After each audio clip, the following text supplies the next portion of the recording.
The United States Constitution wasn't born out of optimism, it was born out of fear. Fear of kings, fear of mob rule, and fear of the new American experiment could collapse just as quickly as it began. In 1787, America was failing. The Revolutionary War had been won, but the government under the Articles of Confederation was weak, divided, and nearly bankrupt. The founding fathers knew something had to change, or the nation would not survive. Who the founding fathers were? The man who gathered in Philadelphia, James Madison, George Washington, Alexander Hamilton, and others, were not ordinary citizens. They were landlords, lawyers, merchants, and political elites.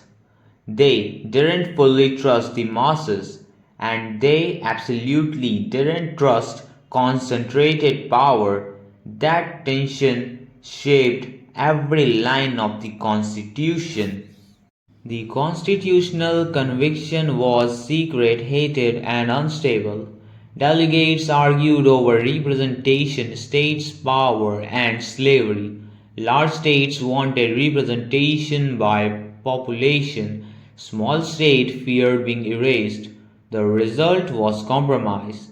The House representing the population and the Senate representing the state.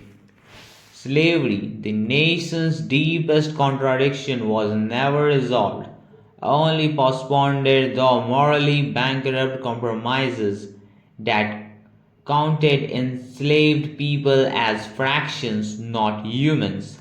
This wasn't idealism, it was survival politics. Every modern American debate, executive authority, gun rights, free speech, federal versus state power, flows directly from this document. The Constitution isn't perfect, it was never meant to be. It was meant to be strong enough to endure conflict and flexible enough to survive changes. That's why, over 2 centuries later, it still defines the United States.